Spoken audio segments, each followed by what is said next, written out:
Thank you for the cross, Lord. Thank you for the price you paid, bearing all my sin and shame. In love you gave amazing grace. Thank you for this love, Lord. Thank you for the nail pierced hands. Wash me in your cleansing flow. Now all I know, your forgiveness and embrace. Worthy is the Lamb,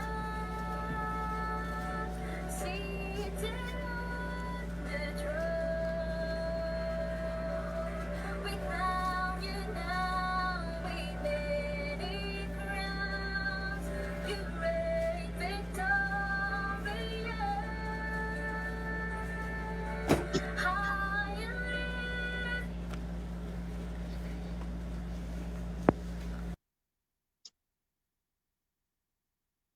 Yan.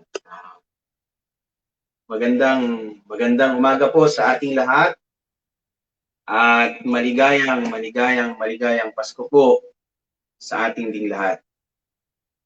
Ang araw pong ito ay ang buong mundo ay nagse-celebrate ng Pasko. Ito talaga po ang totoong Pasko sapagkat kaya naman ipinanganak ang Panginoong Hesus para po ipako sa krus. Siya po ay namatay at muling nabuhay. Kaya po ito po ang dapat i-celebrate sapagkat kung hindi siya namatay, hindi siya ipinanganak at hindi siya namatay sa krus, wala pong kwentang lahat ng ating pananampalataya. Sapagkat siya din po ay nangako sa John 11:25 that those who believe in Him, sino mang naniniwala sa Kanya, at sapagkat siya ang buhay, ang sabi niya, at muling, siya din ang muling pagkabuhay.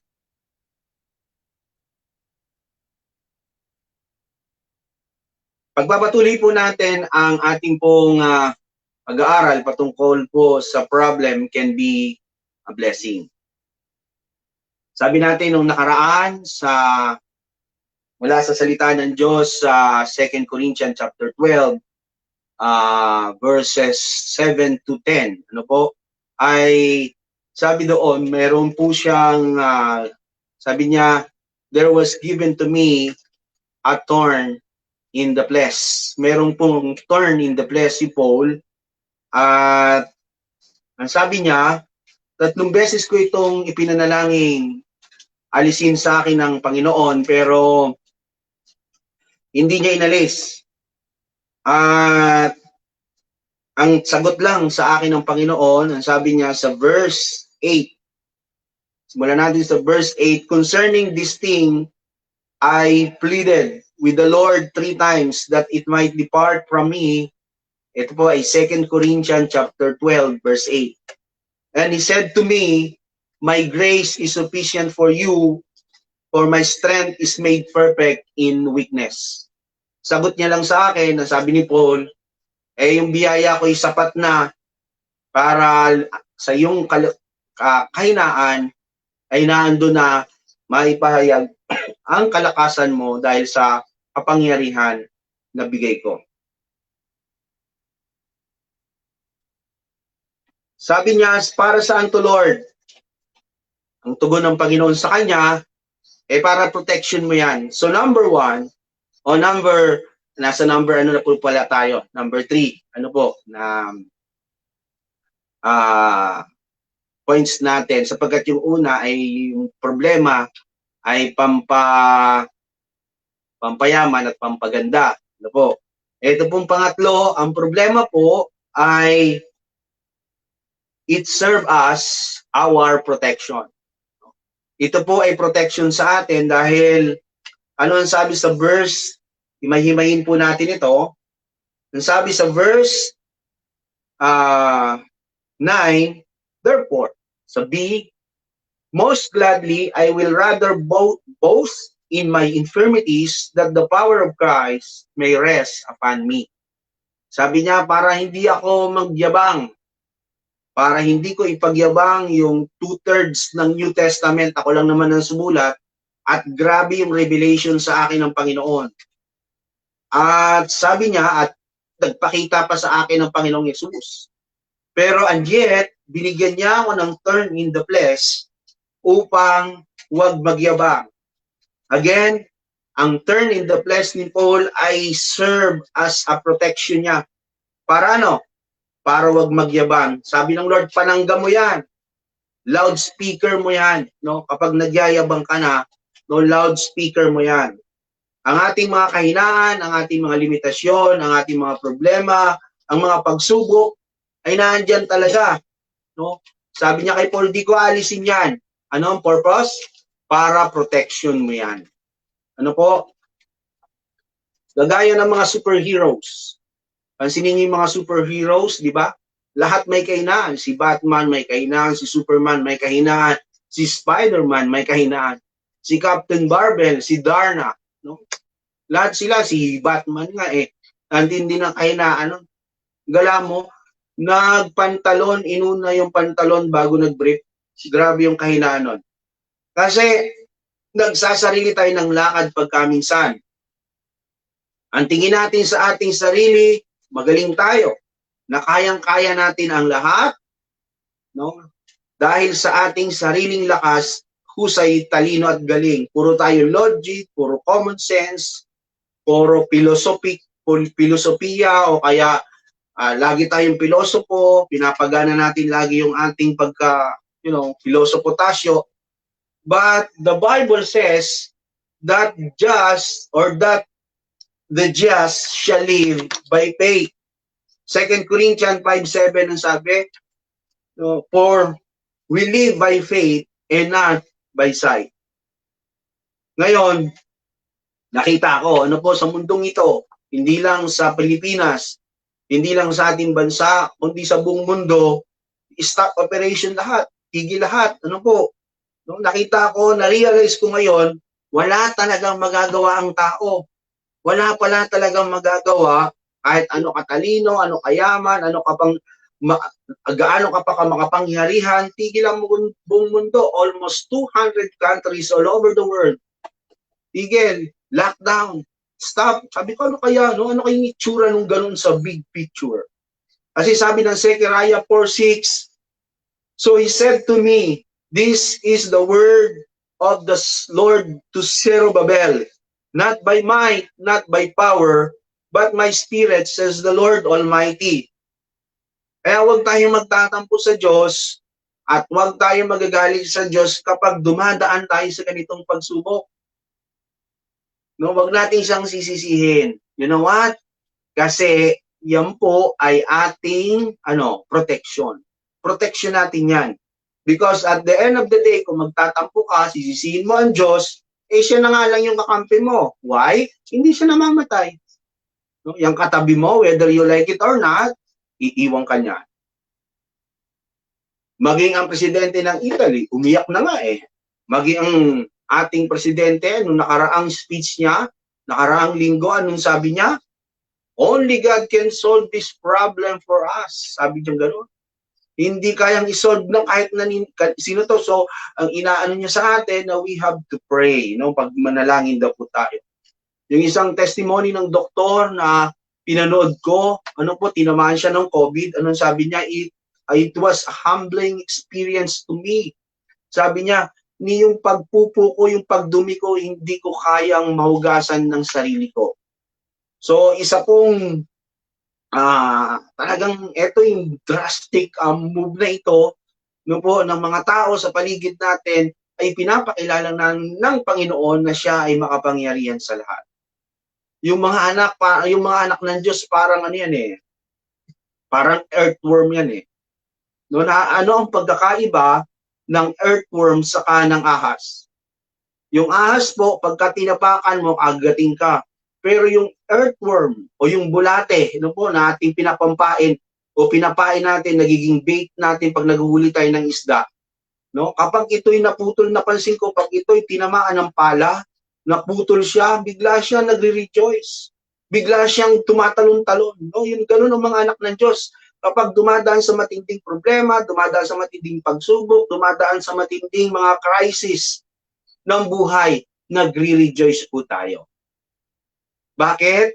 Lahat ng yan, it serves as our protection. Para ano? Para wag tayong magyabang. Natural kasi ang tao mayabang talaga very proudful. Di po ba?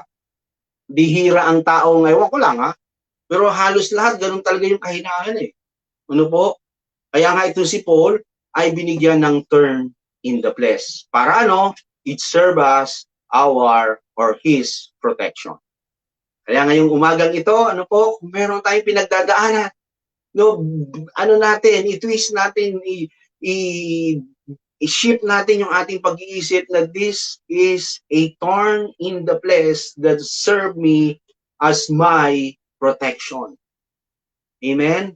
No, kaya ngayong umagang ito, kung nakita natin, ito man yung pinagdadaan natin, protection to sa atin, para ang tao, huwag masyadong magyabang. Naalala ko nga, mayroong patimpalak, contest. Di contest, no? Sabi, pa-contest ito ng magagandang, pinakamagagandang fireworks sa balat ng buong mundo. 3 naglaban-laban. Pa-contest ng fireworks. Ang ganda ng fireworks. Ang una ay yung China. Alam niyo mo si China, di ba? Ang gaganda ng mga fireworks dyan. Sila nagsimula ng fireworks, didig simula na. O number 1, to make the story long, number 1, binano yung China. Pina-start na, ang ganda talaga, wow, wonderful, palakpakan yung tao. So, natapos, pagkatapos, ayun namang US, US, ang galing din ng taga-US, alam mo, high-tech din ng US, pinasimulan, ang ganda, talagang nagliwanag ang buong kalangitan, ang ganda, napakaganda rin, no? Nakalagay pa doon, America, pag taong gano'n, merong nakalagay pa, America, wow, palakpakan din ng tao, ngayon, Pilipinas na. O next time, next, excuse me po, hindi po ito COVID. Pilipinas na. Naku, pag ano ng Pilipinas, naku, di Pilipinas na, palakpakan din ng mga tao. Yun, nagdala siya ng 3 sakong alitap-tap. Ano nga yung firefly, 3 sakong alitap-tap, pinaano niya sa langit hanggang umaga. Paliwanag pa rin ang kalangitan. Ang tindi, ano? So kaya lahat ng tao talagang pag mayabang ka, talagang lagi may mas mayabang sa'yo Pero pag humble po kayo, ay wala nang tatalo doon, no? Wala namang I proud to be humble, no? Kaya ang ang problema nito, ang nangyayari sa atin, ang concern ay serve as our protection. Number 4, ano po na the problem can be a blessing. Sabi, remember that the teacher is always silent during the exam or test in session. No, anong ibig sabihin? No, meron ba kayo nakitang teacher na nagtuturo pa rin kapag nag-exam? Siyempre wala. Because during the test, teacher is no longer an instructor. Hindi na siya nag-instruct. But you have to show, no, ano ipapakita natin? Showcase natin ang ating skills kung paano tayo natuto doon sa ating mga pinag-aralan. Ang sabi ng 1 Corinthians 10:13, basahin ko po sa New English Translation. No trial has overtaken you that is not faced by others, and God is faithful. Sabi, faithful. Ang sabi, God is faithful, will not let you be tried beyond what you are able to bear. But with the trial, will also provide a way out so that you may be able to endure it. Ang sabi sa Tagalog, wala pang pagsubok na ibinigay sa tao na hindi niya kaya. Sapagkat kung hindi niya kaya, tutulungan tayo ng Panginoon. Alam niyo ba ang pinaka-nakakatakot during the exam ay yung isolation na, yung ikaw na lang mag-isa, tapos one seat apart, o wala nang kodigo yon. No, shout out diyan sa mga nagko-kodigo, buti na lang Yung mga nakikinig, hindi nagkokodigo yan. Hindi ka ba nagkokodigo? Hindi ka nangongopya? Ang galing mo, ha? No? Pag nakita natin gano'n, ako, antindi ng locations, 1 seat apart, mag-exam na, at again, silent yung teacher. Wala man ma'am, ano sagot? Kaya nga tayo nag-i-exam. Kung ituturo ko yung sagot, hindi exam. So, eto ang logic dito, ang lesson dito ng Panginoon. Kapag ikaw na lang mag-isa, mas marami kang matututunan na nagre-reflect ka sa Panginoon. No, mayroong realization sa Lord. Ano po? At kapag ang pagsubok ay naandyan sa buhay natin, tinatawag yung galing at husay natin, di ba? During exam, talagang pag nangangamote ka na, yung pawis mo talaga naglalakihan na, di ba? Tinatawag yung husay at galing mo, yung diskarte mo, yung talino mo. Ganun din po sa pagsubok. At kapag may exam, hindi mo naman pwedeng i-delegate. Halimbawa, nahihirapan ka na. Ma'am, nahihirapan ako, di ako magaling sa math. Pwede ba yung tatay ko magaling sa math? Pwede ba yung nanay ko, yung asawa ko na lang mag-exam? Hindi. It is meant for you. Para sa'yo talaga yung exam. Para sa'yo yung pagsubok. No, lahat tayo, walang exempted. Lahat tayo binigyan. Ako meron, ikaw meron, lahat tayo, lahat ng tao, sabi sa lahat ng tao, binigyan ng pagsubok para ano? Para serve as a protection at during the exam, silent ang Panginoon para may matutunan tayong lesson. Ito, nakita ko, ang mga anak ng Diyos ay meron talagang exam. May test.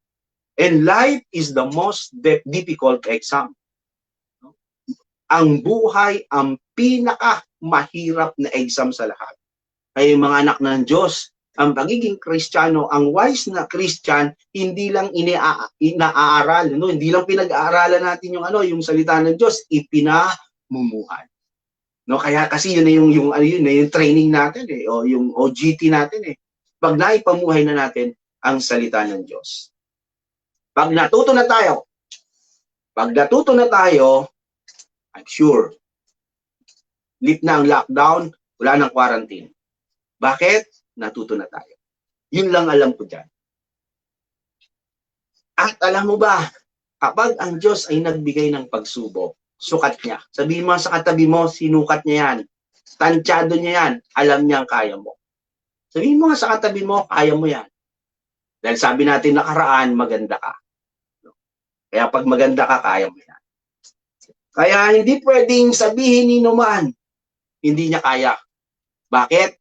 Sa tuwing hindi mo na kaya, naandon. At sabi ng Lord, my grace is sufficient for you.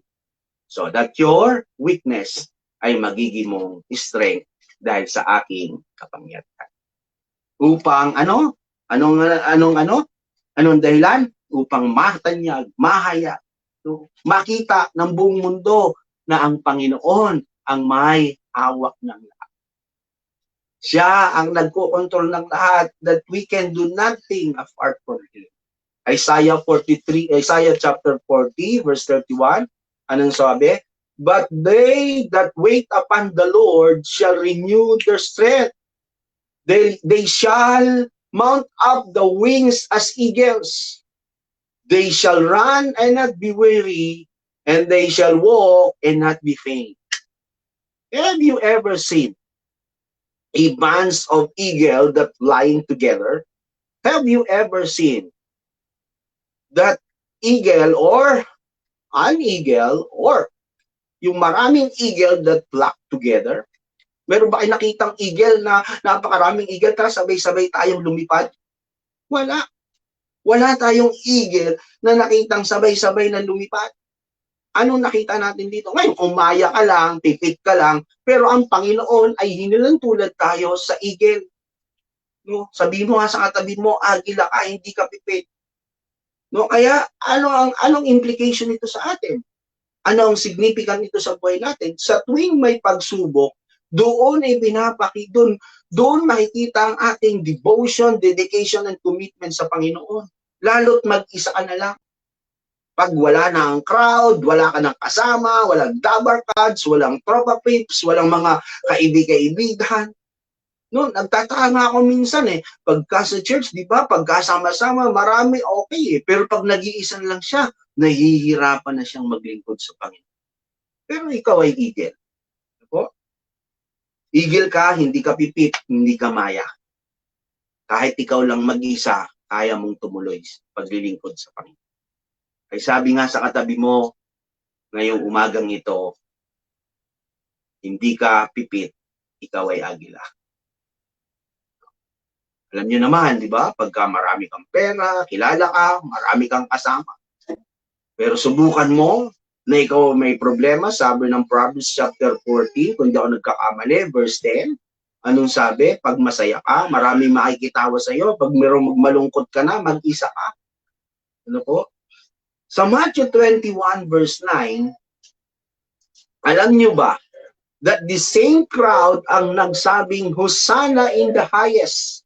Nung nakasakay sa donkey ang Panginoong Yesus, it was a triumphal entry of Jesus in Jerusalem. Papasok ng Jerusalem ang Panginoon, nagsabi ang crowd. Anong sabi? Hosanna! Hosanna in the highest. Pero alam niyo ba, eto rin mga itong nagsisigaw ng mga Hosanna in the highest ay sila rin nagsabi at nagsisigaw na si Lord ay ipako sa krus. Sabi nila, crucified, crucified, crucified. Di ba? Mag-isa na lang bigla pagkalungkot na Ikaw, naranasan niyo bang mahudas? Si Jesus, nahudas ni Judas. Dininay ni Peter. At ito ang pinakamasakit sa lahat, iniwan siya ng Ama. Ano ang sabi niya? No, ang sabi niya sa fourth word ng seven last word, anong sabi niya? My God, pinakamasakit. Why you have forsaken me? Sa Matthew 27 verse 46, sa Mark 15:34. My God, sabi niya, Diyos ko, bakit mo ako pinabayaan? Hindi ito pagreklamo, sigaw ng pagiging desperado ng Panginoon. Ito po ay ipinapakita niya lang sa Ama na kaya niya ang lahat nang kahit siya lang nag-iisa. Na sobrang mahal niya ang sanglibutan. For God so loved the world that He gave His only begotten Son, that those who believe in Him shall not perish. Salamat at merong muling pagkabuhay. Salamat, sabi niya John 11:25, nangako ang Panginoon, it is not a good time promise, but this is a promise na talagang pinangatawanan ng Panginoon doon sa cross. Bagamat mamatay, ako ang buhay at muling pagkamuhay. Bagamat mamatay, ay muling mabubuhay ang nananalig sa akin. No, ayun po yung implikasyon nun na kanyang sinabi sa Ama. No, why? No, my God, why you have forsaken me? At ano pa po? Una, pampaganda, pampapogi, yung problema. Pangatlo, yung una, pampayaman. Pangatlo, ay para ito ay serve as our protection. And then, pagka ang may problema, talagang silent ang teacher, saka natin malalaman natin na tapos na yung exam kapag natuto na tayo. And then, ano pa? It is for our own good. Sabi mo nga sa katabi mo, it is for our own good. Sabi ng Romans 8:28, and we know that in all things God works for the good of those who love Him, have called according to His purpose. Sabi niya, lahat ng bagay, pinagsama-sama ko yan. Lahat yung mga COVID, yung mga lockdown, yung mga quarantine, yung mga nangyayari sa paligid, pinagsama-sama ko lang lahat yan. Para ano? Para sa ating ikabubuti. Ang sabi, all things. Hindi niya sinabi, good things lang. Hindi niya sinabi, puro masama lang mangyayari sa'yo. All things. Pinagsama-sami, pinagkalakit-lakit ng Panginoon. Para saan? Para sa ating, it is for your own, it is for our own good. Lahat pinapayagan ng Lord na mangyari.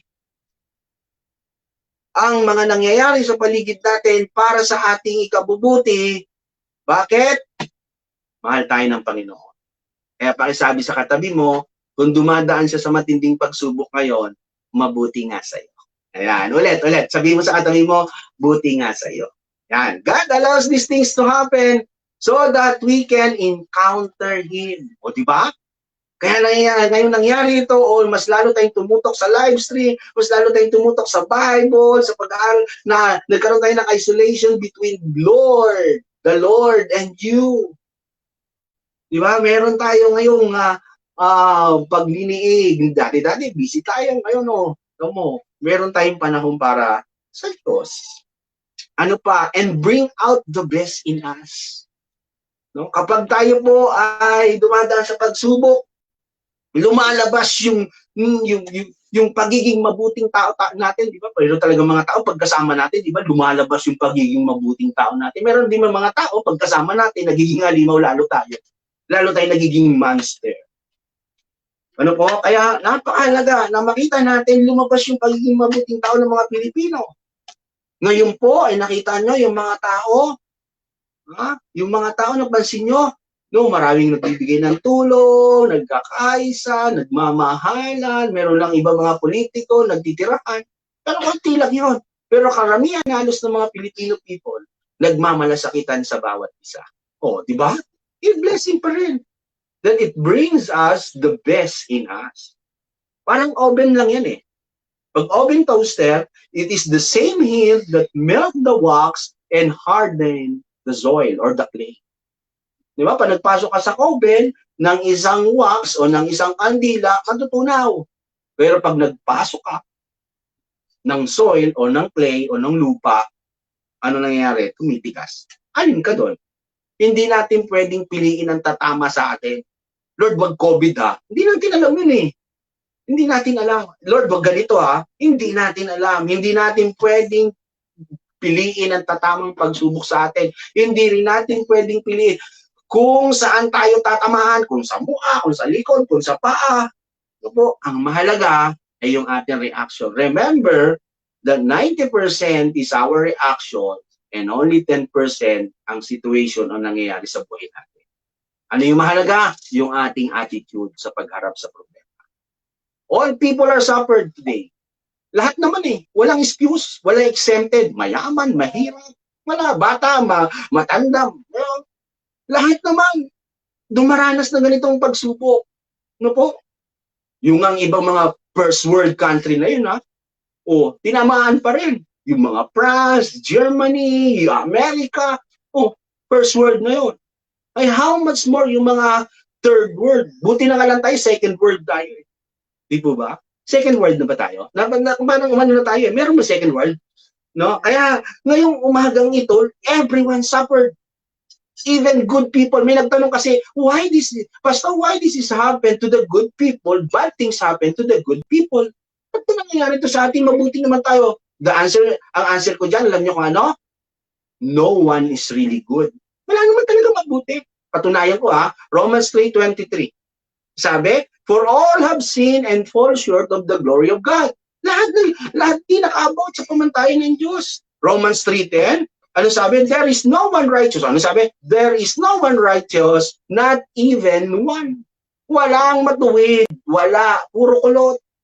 Walang matuwid kahit isa. Isaiah 64 verse 6, so no one's really good. 64 verse 6, all of us has become like one who is unclean. And all our righteousness acts are like filthy rags. O yun daw, mabubuting bagay, mapagbigay ka man, mabuti ka man sa kapwa, madasalin ka man, palasimba ka man, pala-church ka man. Ano sabi? It is only filthy rags in the sight of God. Dahil Ephesians chapter 2, verse 8 to 9, ano sabi? For it is by grace you have been saved through faith. Paano tayo naligtas? It is by faith. It is by grace. It is through grace by faith. Biyaya lamang. This is not from yourselves. It is a gift from God. Anong dahilan? So that no one can boast. Not by works, not your performance, not your galing, not your husay, kaya tayo naligtas. It is by grace. Kaya sabi ni po kay Paul it is by grace that is sufficient for your need. So that in your weaknesses, I will lift it up. Your weaknesses is perfect kapag meron akong kapangyarihan ng pinagkaloob sa iyo.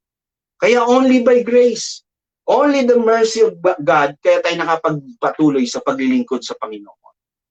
That's why We need Christ in this crisis. My Christ in this crisis. At Christ mo din yun. He will meet you in your suffering. Tandaan nyo, He will meet you in your suffering. He will show up in your suffering. He will stand by you. He will fight for you. Ang sabi ng Panginoon. Because in the Bible, if you notice, if there is a need, there is a problem, then the miracle comes. Then the miracle is available. Kung kailan may mga pangyayari, may matinding kapang nanonood nga kami nila Red nila Seth nung tuwan-tuwa sa mga yung sa ABS-CBN yung The Bible. Naku, kung kailan nandoon si Moses hinati yung dagat na talagang takbo yung mga inaano sila, hinahabol sila ng mga ng kawal ng parao, biglang hinati. Doon na sila kasi naisip nila Moses, nagreklamo yung mga tao, Moses, dinala mo lang kami dito para tuwang-tuwa yung mga kaanak ko Para patayin ba kami, kami. No, kasi dito sa dagat, pag dumuloy kami, pag lumangoy kami, kakainin kami ng pating. Pag bumalik kami, tusok kami sa espada ng mga parao. Ang sabi ni Moses, maghintay lang kayo. Nung ininan nyo inanan nyo yung kanyang tungkod na hati yung dagat. Ito mo, kung kailan may problema, saka dumarating ang himala ng Panginoon. Kaya kung may pagsubok kayo, kung meron kang pinagdadaanan ngayon, dito sa lockdown na to, tandaan ninyo, kandidato ka. Okay, sabi sa katabi mo, kandidato ka sa miraculous thing na gagawin ng Panginoon. Kandidato ka saan? Sa himala ng Diyos. And that thing is impossible with God. Ano po? Yung ding nakita din namin, pinanood din namin, sina Shadrach, sino pa ngayon? Si Meshach at si Abednego. Sabi niya, Daddy, masusunog silang tatlo kasi hinagis. Alam niyo bang nangyari? Nung hinagis sila ni King Nebuchadnezzar, dahil namula sa galit si King Nebuchadnezzar, gustong payukurin sila doon sa ginawang ribultong napakali, 9 foot tall. Na ribulto niya. Sabi niya, hindi kami yuyukod yan, tanging sa Diyos lamang kami. Yuyukod. Anong nangyari? Nung hinagis sila sa pugon, nagalit si Haring Nebuchadnezzar, anong ginawa? Anong sabi? Painitin niyo, sa ikapitong beses, 7 times. Alam niyo po ba? Pati yung naghagis na sunog sa tistoy tindi ng init. Pero nandun na sa loob yung tatlo. Ano nangyari? Nandun na yung tatlo sa loob. Nibuhok nila, hindi nangamoy sa sunog. Diba pag ikaw yung isang sa kandila nga, pagka yung nadikit lang yung buhok mo, hibla ng buhok, ang tindi ng amoy, hindi man lang nangamoy. At itong matindi. Silang tatlo naging 4. Why? Dahil kasama nila ang Panginoon. Amen? Sa Daniel chapter 3 verse 19. Babasahin ko. Then was Nebuchadnezzar full of fury, and the expression his rage was changed against Shadrach, Meshach, and Abednego. Therefore he spoke and commanded that they should heat the aton 7 times hotter than the usual. Hindi man lang nangamoy ang buhok, hindi man lang sila nasunog, at ang matindi nga po ay kasama nila ang Panginoon. Dahil ang sabi ng Panginoon, tayo siya ay, anong pangalan niya? Jehovah Shammah. Anong it means? That His presence is being with us. Sabi mo sa katabi mo, kasama natin ang Diyos. Kaya nga Jehovah Shammah, Shammah siya ng sama. Jehovah Shammah yun kaya Shammah ng Shammah. Dumaan ka man sa apoy, hindi ka masusunog. Dumaan ka man sa ilog, hindi ka malulunod. Dumaan ka man sa COVID, hindi ka matatakot. Sa Matthew 28:20, Lo, I am with you always. Ano sabi ng Panginoon? Present tense yun I am. Pag sinabi natin I am, it is a continuing presence of God. Kasama natin ang Diyos hanggang ngayon. No, ang pangako ng Panginoon, I am Lu. Ano yun? I am with you, Lu. I am with you always. Because there is a revelation in your suffering. Tandaan nyo, hanapin mo yung revelasyon kapag tayo nagsasuffer. Don't be shocked dahil may pangako ang Panginoon. Pag nakita mo naman yung heaven, hindi lang naman heaven basta yun. If you see heaven, you see also the cross. So, yan ang mga revelation na nakikita natin kapahayagan mula sa Panginoon. Pag sinabing, di ba, may kanta nga, di niya sinabing laging may araw at di nauulan. Pag may araw, may ulan din. pag may gabi, may araw. Hindi niya sinabing walang crisis ang buhay, pero pinangako niya, He overcome the world. Pag may sacrifice, may victory, syempre. Sacrifice lang tayo ng konti, tatapos din to. And we are not a victim here. We are victorious. Hindi tayo biktima dito. In fact, nakakita pa nga tayo ng positibong pangyayari. Bakit? Naging mas malapit tayo sa Panginoon. Pag may pain, may gain. Tandaan niyo po yan. Pag may guts, may glory. Pag may ID, may entry. At pag may copy, may duty. Yung slogan nyo ng mga hindi niya alam yon. Slogan nyo ng mga security guard sa kanang mga barangay tayo. Ganyan lang talaga ang buhay. Kaya kapatid, smile ka lang. Ngiti lang. Kaya natin ito. No? Zechariah 13 verse 9. This third, I will put into the fire. I will refine them like a silver and test them like a gold. Ang ganda, no? I will refine them like a silver and I will test them like a gold. They will call me in my name and I will answer them. Ganda, no? I will say, they are my people and they will say, the Lord is our God. Ganda nung sinabi ng Panginoon. There are my people. At kung tatawag ka sa Kanya, siya ay sasagot sa atin. Meron ba kayong dyan na internet? I-GMT mo to. Alam niyo yung GMT? GMT. Google mo to, te. Yan. GMT. Google mo to, te. Ano ang salitang, ano sa Hebrew word ang refine? Yung refine. O yung refine or to smelt or to purify. Ano sa Hebrew yun? I-chat mo. Ano nyo po, no? Ang makakuha nito, may 5 kilong bigas. Kunin nyo lang po dito sa bahay. No? Anong ibig sabihin ng refine? Alam nyo ba ang Hebrew word sa word na refine ay T-S-A-R-A-P-H? Ulitin ko po ulit. T-S-A-R-A-P-H.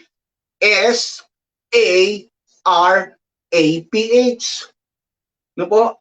Sa word ay na ito ay sa salitang English ay Ulit. T-S-A-R-A-P-H.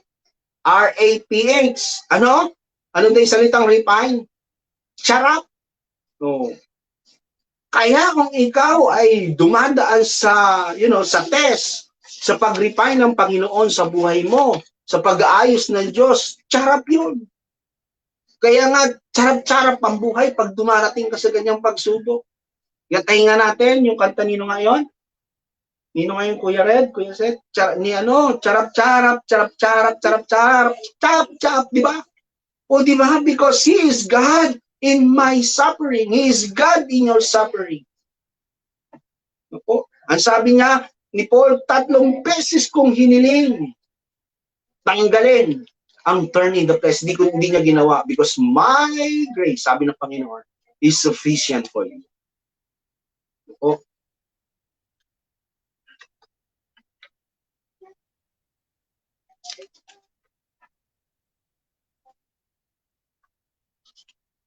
Yan.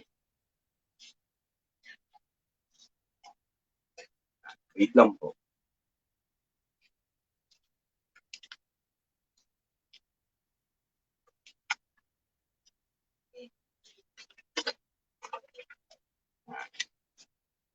So ngayong umagang ito, again,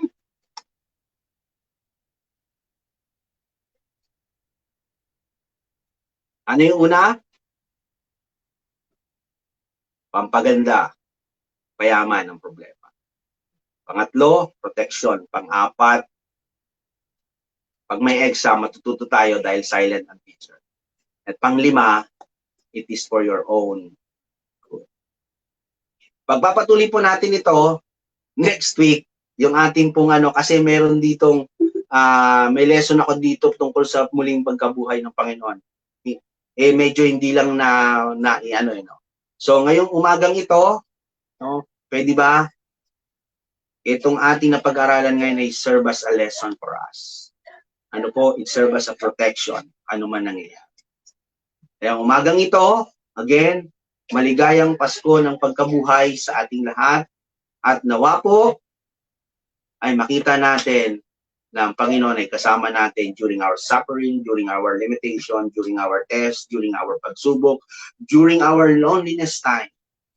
God will with us, God will show up, God will stood for us, He will stand for us, He will make things happen in His time. Because nothing is impossible with Him. Ano po? Hindi tayo matatakot. Akala ng COVID na to, susuko tayo. Nagkakamali siya. In-underestimate tayo. Ano po? In-underestimate tayo niya. Akala niya, we will give up. But nagkakamali siya. Meron tayong Diyos na makapangyarihan sa lahat. Meron Diyos na namatay doon sa cross ng Kalbaryo. At sa pangatlong araw, but on 3 days, He will rise. No? But on 3 days, sabi niya, I will rise. Nabuhay siyang maguli. Kaya ngayong umagang ito, nabuhay na maguli ang ating Panginoon. Huwag po kayong mag-alala. Meron tayong Diyos na kaya magpagaling ng lahat ng ating mga nararamdaman ngayong umaga. Kapatid, ano man ang nararamdaman mo ngayong umagang ito, alam niyo, marami tayong lesson about that, na ang pinakamahalaga yung loob. Pinakamahalaga ito, ang ating kalooban, pinatatatag natin. Let us humble ourselves before God. Talagang ganon, merong mga kahinaan ng tao. Once again, tayo pong lahat ay umuko sa harapan ng Panginoon. Magpakababa tayo. And alam natin na ang Diyos kasama natin. Tayo po'y manalangin. Panginoon, samahan niyo po kami sa oras na ito. Kausapin niyo po ang buong mundo ngayong umagang ito. Talagang may mga pagkakataon sa buhay namin na kahit pilitin naming alisin ang lahat ng ito, pwede bang, minsan we praying, Lord God, that we will be exempted about these things that happen in our world. Pero Lord, hindi mo inaalis. Lord, alam po namin na silent kayo sa mga dinadaing namin. Pero alam kong alam nyo na nangangailangan kami ng tulong. Pero kailangan, Panginoon, matuto talaga kami. During the time of exam sa buhay namin, and life is the most difficult exam. Lord, we pray. Ang dalangin lang namin, samahan niyo po ang bawat isa. Let the peace, the joy, Lord God, sa puso namin lagay. Upang sa kabila ng pinagdadaanan namin, payapa kami, tahimik ang aming loob. I-enlighten mo kami. At nandiyan naman ang iyong mga salita, patuloy po nag-i-encourage sa amin. Patuloy po na siyang naghahangat ng aming espiritu, ng aming kaluluwa, upang sa ganun, Panginoon, ay humugot kami ng lakas, not by our strength, not by our might, but your, because we believe that we can do nothing apart from you. Lord, we want your presence to be with us. In times of suffering, times of limitation, in times of our weaknesses, in times of tests, in times of exam, nawa po, makita din namin at matutunan ang lesson mula dito. Lord, again, dinadalangin namin ang buong mundo, mga nagdaranas ng sakit, nagdaranas, Panginoon, ng ganitong pakiramdam. Lord God, na nahihirapan. Lord, we want to touch your cross. We want to touch your bleeding hands. We want to touch your power. Lord, let your power flow. Fall upon us, Lord God. Every believers, every people that humble themselves before you, touch them, Lord, by your power. Because in your presence, there is fullness of joy. There is power in your name that no one, Lord God, can ever ang hindi mabibigo. No one can be failed, Lord God, if we come into your hunger with a humble heart. Lord, bless your people. Lord, bless your people. Bless your people. Bless your people. Even our frontliners. We ask We ask your guidance and protection be upon them. Lord, Protection and sila, even our presidents, our IATF, yung aming pong interagency, Lord God, fact-finding po. Tulungan mo din po na maiayos ang lahat. And si Pangulong Duterte, Panginoon, nagsalita kagabi, nagagawin nila ang lahat para mapabuti ang lagay, Panginoon, mga sambayan ng Pilipino. Lord, ang mga nagugutom, tulungan niyo po. Meet their needs, Lord God, according to your riches and glory. We ask bread from you, literally bread, mga pagkain, Panginoon, na nagmumula sa iyo. Pagkain literal at pagkain, ito po'y nagsisimbolo ng iyong mga salita. Yung aming kauhawan, i-meet nyo din po ngayong umagang ito. Bless us, O God. Ito lamang po kami. Lord, mananangan, magtitiwala sa iyo sa lahat na nangyayari sa buhay namin. Payapain niyo po kami. We enjoy this fellowship, kahit Panginoon sa technology. Salamat din po na, Lord, sa ganitong paraan nakapag-fellowship po kami. Lord, once again, sa iyo ang papuri, sa iyo ang bida, sa iyo ang bigyan ng karangalan. In Jesus' name we pray. Amen. Praise the Lord.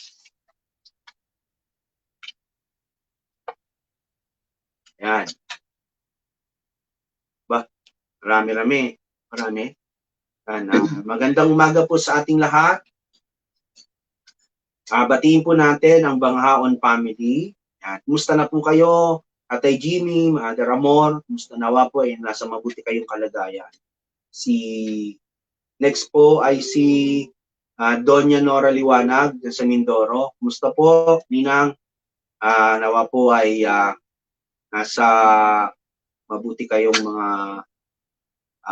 paglilingkod. Alam ko naman naglilingkod po sa panel. Nakita namin sa post yung salamat po sa pagtulong niyo po sa mga kapastoran natin. Sa Gaysay family, yan, Nanay Elena family, Tita Lutasan from Hawaii, Tita John from Hawaii. Hi, hello po sa inyo, Tita Ludi. Yan, mga Ninong Ligo at Ninang. Si Mother Yoli, Saide, Mother Yoli, kamusta po? Sina Alex, ayan, Nanay Ems from Cavite, sina Badet, no, kasama nito, sina Sandro, kamusta kayo? Po, isang puting kalagayan, Inaagay, Maribig Samarita, ayan Nay, babati na ulit kita ha, baka sabihin mo di kita binate, Edita Kulanggoy, hello Nay, kamusta? Kausap lang natin kahapon. Ayan, ganda umaga po. Mel Bonos, Kulanggoy, yan, mga pinsan ko, Elsa Albincula, Mirasol Jose, Anay Elsa, Mother Soul, Jennifer Pangilinan, Jen, kumusta ka na? Nawa niya sa mabuti kang kalagayan at pinagpala ng Panginoon.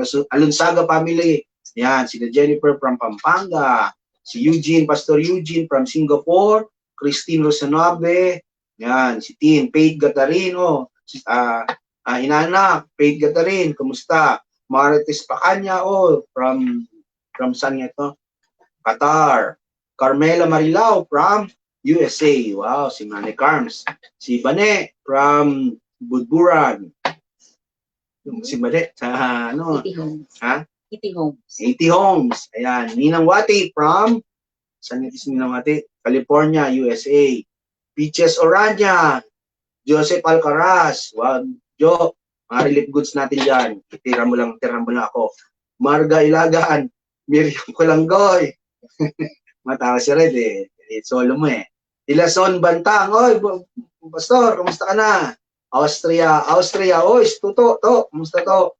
Nasa Mindoro. Mindoro Church. Wow. Mga taga Bilya, kamusta kayo dyan?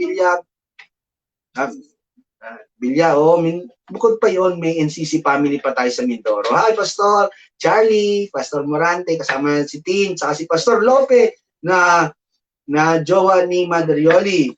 Si Che, Pastora Tin, kamusta sa Libyo? Che Recabe, Che, kamusta na? Ninang Oli Flores, ay Nina, kamusta na po?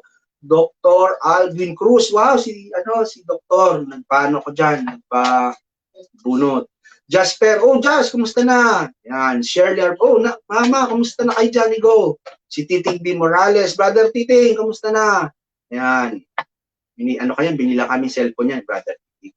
Go Bread Family. Yan. Si Nicole, na kumanta kanina. Yan. Salamat, Nicole, na-bless kami. Ate Hilda Picales. Yan, Tita Hilda, kumusta na kayo dyan? Ni Brother at saka ni John. Sino nga yung kanyang anak? Paborito natin, taga-mail sa McDo. Titos from Hawaii. Yan, lahat-lahat. Si John Ray Duran. Richard Flores. Yan, dami. Ni Raika. Kapatid ni Raika, si Bordy. Ayan. Alexi Maluyo. Sister ni Sister ni Badet. Ayan. Ladone, sister ni Badet. Ayan. Alona, Sister Alo, kumusta na? At si Brother Max, kumusta na? Mga kaibigan natin. Dalaw po ako dyan sa church nyo. Yan. Hazel pa. Yan. Jing Kulanggoy. Hi Jing, kumusta? Junjun pa. Wow, si paring bro, kumusta ka na? Kumusta na ating kantin dyan? Nag-lockdown din ba? Anby pa rin. Yan, Sister Ann, June Madrano. Sir, kumusta? Ayan, kapitbahay namin to. Jeremy, co-teacher na kayo sa Southville. Jeremy Galardo. Wow. Si ni Mother Tess. Sino to? Nathan. Christina Donor. Ayan. Juby. Tichay. Ako, Ati Juby. Eva Dares. Hi, Ma'am Eva. Kamusta kayo? Si Rob De Rojas. Si Rap. Alam mo na, yung ating dyan. Michelle Malja. So, yung kaklase natin, yung kaibigan natin. Hi, Michelle. Kumusta na alcohol natin dyan? Charme Bisca. Charme, kumusta sa Bilya? Erika Gabayno. Wena Medina from Oman. Francel Dacoy from Canada. Christian Roldan. Ayan, dami. Marichuri Pamonte. Hi, kamusta kayo dyan? Terry Roberts, Tita Terry. Tito Roberts, how are you there in Hawaii? I hope you are in good, in good hands. And are you happy? You remember that word? Yeah. Nick Di Matulak, congrats sa bagong baby niya. Ayan, God bless you. Bye-bye. Next Sunday pagpapatuloy po natin yung ating pag-aaral patungkol sa problem can be a blessing. We love you all, guys. Sino pa? Pa-shout out kay Wena Medina from UK. Ano yan? Pengi po skin ni Mama. Ano yan? Nana. Ayan. Thank you. God bless. Daming. Ito si Red eh. Ayan. Thank you. Thank you, Red. Thank you, Set. I love you. Invite mo. Ayan. Si Enrica. Kalimutan. Ayan. Si Joshua Alberto. Ayan. Si Bituang may pasok pa. Gusto kayo dyan? Meron pa si Gerardo Pini. Hi, hello. Jer, kumusta ka na? Good morning. Kumusta? Kumusta po? Saan po kayo ngayon? Ayan.